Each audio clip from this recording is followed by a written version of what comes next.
Halo semuanya, baik, hari ini kita akan belajar tentang sudut dalam ruang ya. Nah, ini ada 3 bagian submateri ya. Nah, yang pertama yaitu sudut di antara 2 buah garis yang bersilangan. Nah, di sini pengertiannya adalah sudut antara 2 buah garis A dan B yang bersilangan ialah sudut yang diperoleh jika melalui sembarang titik T ditarik garis A1 sejajar A dan garis B1 sejajar B ya. Contohnya gini. Nah, ini kan ada 2 buah garis yang bersilangan yaitu garis A dan garis B.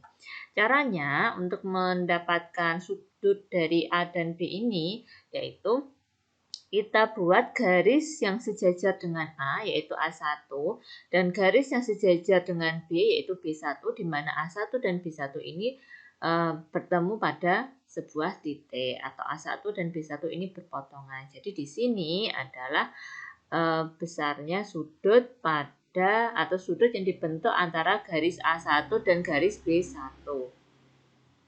Nah, di sini khususnya jika sudut antara 2 buah garis yang bersilangan adalah siku-siku, maka dikatakan bahwa garis A dan B bersilangan tegak lurus atau garis A menyilang tegak lurus garis B. Nah, sekarang coba kita lihat contoh berikut ini. Diketahui kubus A, B, C, D, E, F, G, H.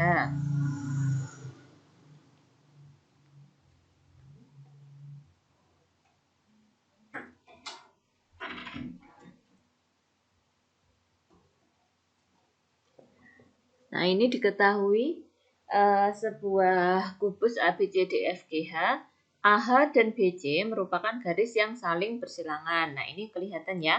AH dan BC kan memang bersilangan.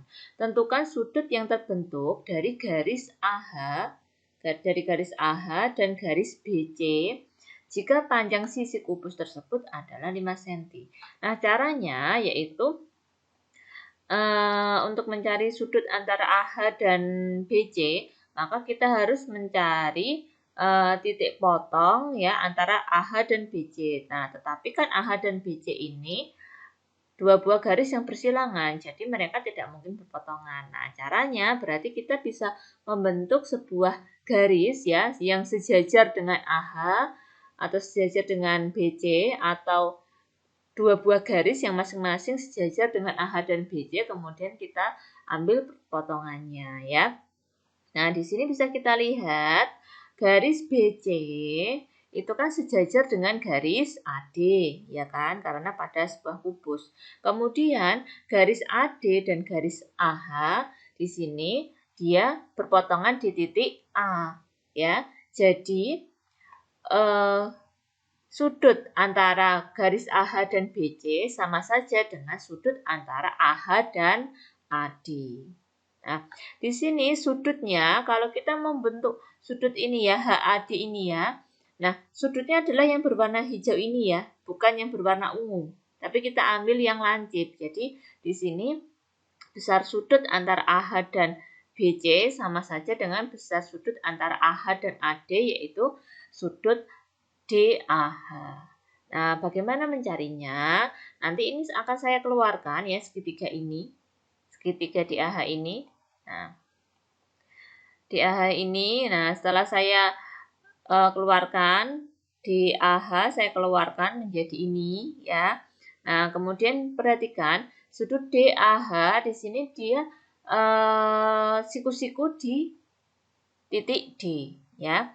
Nah, untuk mencari besar sudut DAH ya, karena yang akan kita cari adalah DAH, ingat aturan dalam segitiga ya. Masih ingat aturan sinus, kosinus tangen ya. Bisa diperhatikan. Ini adalah sudut DAH ya. Sudut DAH ini, nah masih ingat kalau sinus adalah depan per samping. Kosinus adalah sinus adalah depan per miring. Kosinus adalah samping per miring. Tangen adalah depan per samping. Masih ingat itu? Nah, kalau tidak ingat, sekarang kita mengingat kembali ya. Sinus sudut DAH. Nah, jadi acuan depan samping miring itu dari sudut DAH ini ya. Nah, Kalau sudut DAH yang akan kita gunakan berarti depannya adalah sisi DH atau sisi A. Sampingnya adalah sisi B. Sisi C. Kemudian B-nya ini adalah sisi miring ya. Berarti sinus sudut DAH yaitu depan per miring. Jadi DH per AH. Kosinus sudut DAH adalah samping per miring. Berarti AD per AH. Kemudian tangan sudut DAH adalah depan per samping, berarti DH per AD. Nah, tadi AD kan sudah diketahui ya, karena besar sisinya atau panjang sisinya itu 5. Jadi AD adalah 5, DH adalah 5. Nah, sekarang karena kita mau mencari sudut DAH, kita boleh ya menggunakan yang sinus atau kosinus atau tangan. Silakan memilih yang komponen-komponennya sudah diketahui. Nah, ini saya menggunakan yang tangan. Kenapa? Karena panjang AD dan panjang DH sudah sama-sama diketahui, ya, yaitu panjangnya 5. Kalau saya menggunakan sinus sih boleh-boleh saja, tapi kan langkahnya double ya. Jadi saya harus mencari AH terlebih dahulu menggunakan teorema Pythagoras, kemudian baru mencari menggunakan rumus sinus. Nah, di sini saya menggunakan tangan karena saya menggunakan sisi-sisi yang sudah ada ukurannya. Nah, di sini tangan DAH sama dengan DH per AD, kita masukkan DH-nya 5, AD-nya 5. Ya, sehingga tangan DAH adalah 1. Nah, berarti sudut DAH adalah tangan invers dari 1. Masih ingat ya, berapa sudutnya? Berapa sudut yang kalau kita tangankan, maka hasilnya adalah 1, yaitu sudut 45 derajat. Ya. Nah, catatan ya, pada kasus ini kebetulan sudutnya mudah dicari ya. Jika sudutnya sulit diperoleh ya, jawaban boleh dalam bentuk seperti ini. Sudut DAH sama dengan tangan invers dari hasilnya. Ya, kalau ini kan mudah ya, tangan invers 1 mudah yaitu 45 derajat. Bayangkan kalau nanti di sini bukan 1 yang diperoleh tapi 5. Nah, berarti cukup dengan sudut DAH sama dengan tangan invers dari 5. Itu boleh ya, sama-sama betul. Nah, kemudian yang kedua adalah sudut antara garis dan bidang. Nah, di sini pengertiannya adalah jika garis A tidak tegak lurus pada bidang K, maka yang dimaksud sudut antara garis A dan bidang K, ini garis A, ini bidang K ya, adalah sudut lancip yang dibentuk oleh garis A dan proyeksi garis A pada bidang K.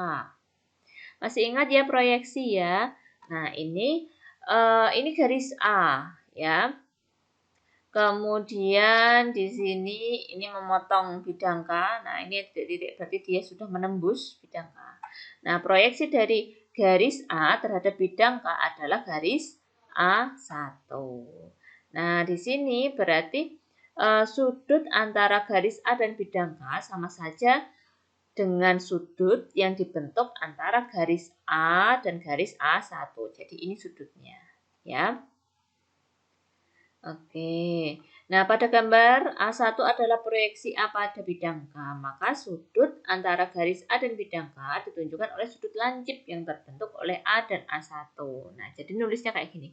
Sudut antara garis A dan bidang K sama dengan sudut antara garis A dan garis A1. Nah, sekarang kita lihat contohnya ya. Lihat contoh berikut. Diketahui kubus ABCD EFGH dengan panjang 5 cm, tentukan sudut antara garis BH dan bidang ABC. Nah, kita lihat garis BH dan bidang ABC. Nah, langkah pertama yang harus kita lakukan yaitu mencari proyeksi dari garis BH pada bidang ABCD. Nah, garis BH-nya kan ini, bidangnya kan A, B, C, D, ya kan? Kita cari proyeksinya. Proyeksinya dari garis BH terhadap bidang A, B, C, D yaitu garis BD, ya. Nah, di sini garis BD berarti sudut antara garis BH dan ABCD sama saja dengan sudut antara garis BH dan garis BD, yaitu sudut DBH, seperti yang saya beri warna ini ya, yang warna kuning. Nah, di sini oke, sama dengan besar sudut antara garis BH dan BD. Oke. Nah, ini kan tadi panjang sisinya 5, ya kan? Nah, untuk mencari sudut ini ya, kita harus mencari BD terlebih dahulu. Nah, BD ini bisa menggunakan Pitagoras dari segitiga ABD ya. BD ini sisi miring, jadi bisa kita masukkan BD sama dengan akar AB kuadrat tambah BD kuadrat kita masukkan sehingga hasilnya adalah 5 akar 2. Kemudian DH-nya ini kan sudah diketahui ya, panjang sisinya 5. Jadi DH ini besarnya adalah 5. Kemudian segitiga BDH ini saya keluarkan. Nah, BDH ini sudut siku-sikunya di sini. Ya. Nah, kemudian kita menggunakan sudut DBH ya, yang kita carikan sudut DBH. Nah, kita boleh menggunakan rumus yang sinus, kosinus tangan ya, masih ingat sinus yaitu depan per miring. Kemudian kalau kosinus berarti samping per miring. Kemudian tangan yaitu depan per samping. Nah, di sini kita tadi sudah mencari BD dan DH ya. Nah, jadi akan lebih mudah kalau kita menggunakan yang bagian kosinus karena kita tadi sudah mencari panjangnya BD dan panjangnya DH. Pakai tangan ya, maaf. Mohon maaf. Yaitu kita mencari menggunakan tangan karena tadi kita sudah nyari BD dan DH. Nah, kita masukkan. DH-nya adalah 5, BD-nya adalah 5 akar 2. 5 dan 5 dicoret sehingga yang atas tinggal 1, yang bawah tinggal akar 2. Nah, karena penyebutnya ada akar 2, maka harus kita kalikan dengan sekawan. Sekawannya yaitu kali akar 2 per akar 2. Atas kali atas, 1 kali akar 2 adalah akar 2. Akar 2 kali akar 2 adalah akar 4. Akar 4 yaitu 2. Akar 2 per 2 sama saja dengan setengah akar 2. Berarti sudut DBH adalah tangan invers dari setengah akar 2. Nah, di sini sudah terselesaikan ya. Besar sudut DBH adalah tangan invers dari setengah akar 2. Seperti itu. Selanjutnya yaitu sudut antara dua buah bidang. Nah, tadi kan sudah belajar sudut antara dua buah garis yang bersilangan. Yang kedua sudut antara garis dan bidang. Nah, sekarang sudut antara dua buah bidang. Nah, sekarang kita lihat penjelasan berikut. Jika dua buah bidang K dan L saling berpotongan, ya. Ini bidang K yang bawah, ini bidang L. Berpotongan sepanjang garis potong KL. Jadi garis potongnya ini kan garis potongnya ya. Garis potongnya ini namanya adalah garis potong KL. Maka sudut antara bidang K dan L, bidang K dan L di sini, besar sudutnya ditetapkan sebagai berikut. Buatlah sebuah bidang yang tegak lurus pada garis potong KL. Misalnya melalui satu titik P pada garis KL. Nah, titik P-nya di sini ya. Ini titik P-nya di sini. Jika bidang itu dinamakan bidang M, maka bidang M disebut pula bidang tumpuan. Nah, ini dari titik P pada bidang KL kita buat sebuah bidang ya.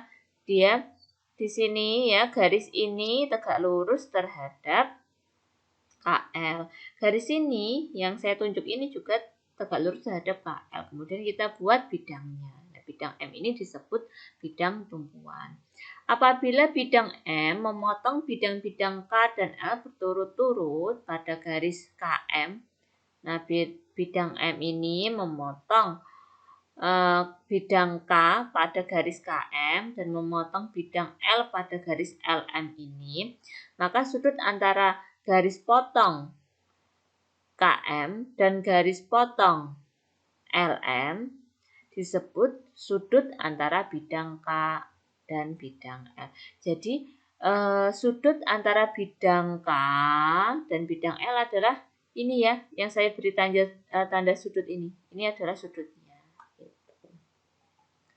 Nah, kemudian ini juga ya, berarti ini adalah sudut yang saya arsir, ini adalah sudut antara bidang K dan bidang L.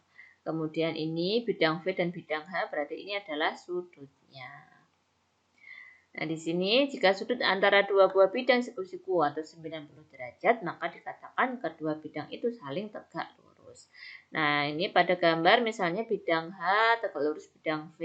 Nah, ini maksudnya ini ya, yang saling tegak lurus ya, karena ini tegak lurus. Bidang V dan bidang H. Sudut antara dua bidang disebut juga sudut tumpuan. Sedang bidang yang memuat sudut tumpuan disebut bidang tumpuan. Oke. Nah, ini maksudnya yang bidang tumpuan tadi loh ya, yang M, yang bidang M ini. Nah, ini sudut tumpuannya ini. Gitu. Kemudian kita lihat contoh.